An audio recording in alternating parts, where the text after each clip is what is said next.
Good morning. I hope you're doing well today. Today is March the 18th, 2025, and I highlight that date in particular, today's date in particular, because it marks the 5th anniversary of one of the most stressful days in my life. And I'd forgotten about it, but that's why it's good to journal. I am a big proponent in journaling. And as I read through my journal earlier this morning, what I do is I'll go back.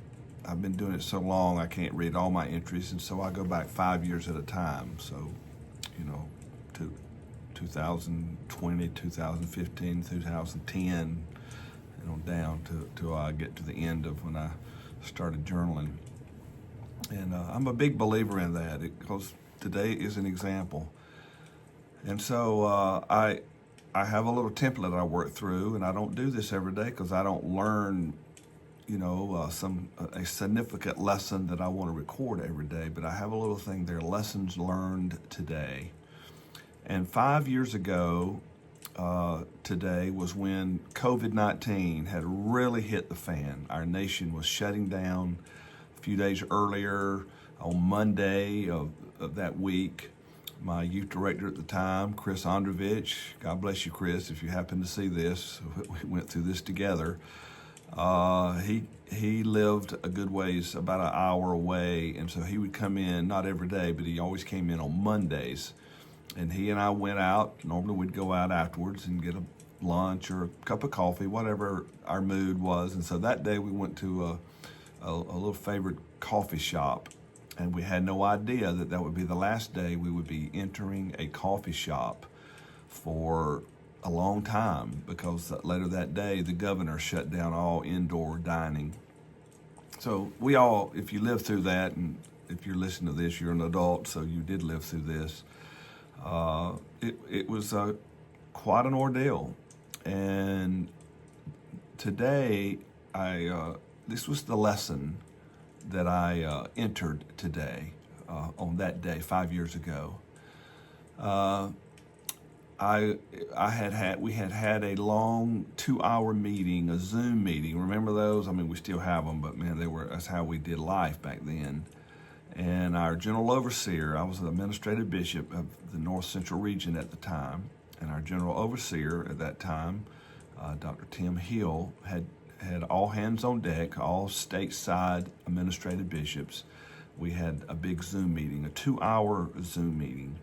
And this is what I wrote, the lesson for that day. And I wrote, and I quote, "Perhaps the most moving moment of today's video conference call was at the end when Dr. Hill was reminding us to take care of ourselves and our families through all this. And as he was speaking, he mentioned his daughters and became emotional. It was a good reminder. It is easy for titles and positions, uniforms and business attire to hide the fact that under it all, we are all still just humans. The warrior is a child.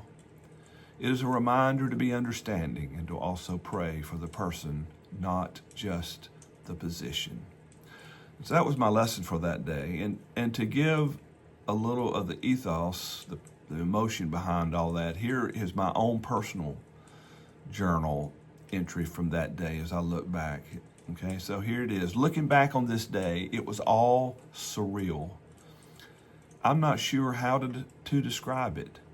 The new reality that we are currently in certainly dominated the day, punctuated by the 2+ hour long video conference call with the IEC, International Executive Committee, and all the stateside ABs.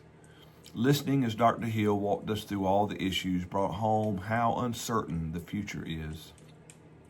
He did a masterful job of telling us the truth, but presented it with hope. However, it was all a little bit overwhelming. I ended the day emotionally spent.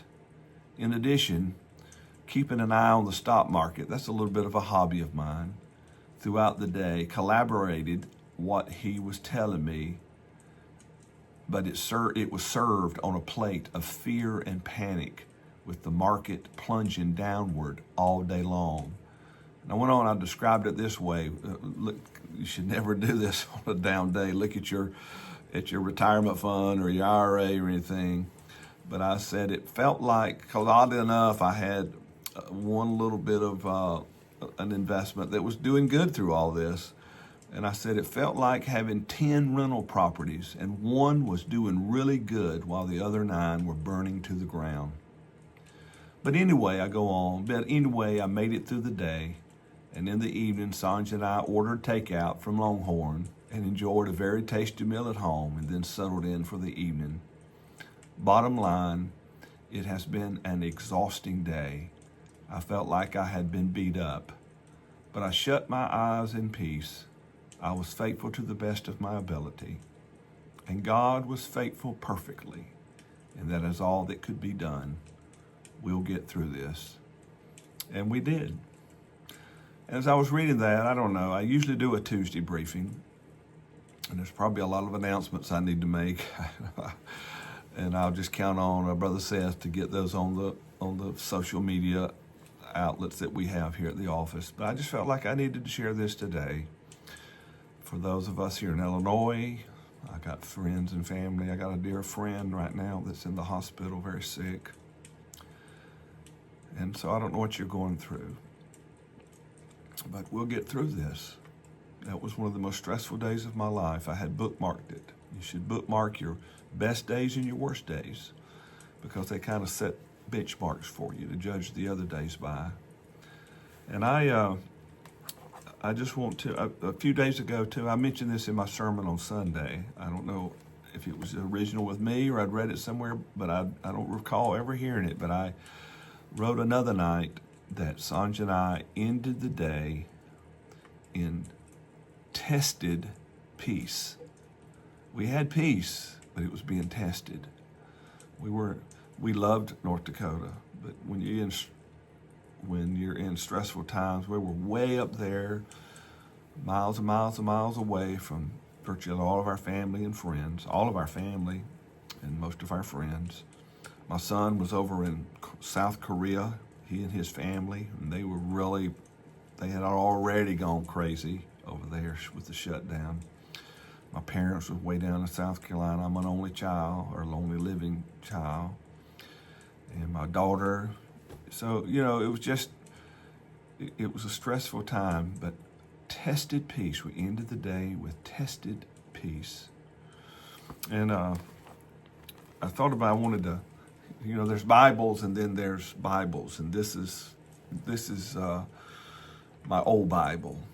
It's been with me for many, many years. I've got only one other Bible that I hold more precious than this, and that's my Thompson Chain Reference Bible that my mother gave me when I went off to school back when I was 18 years old. I still have it. It's right here on my desk.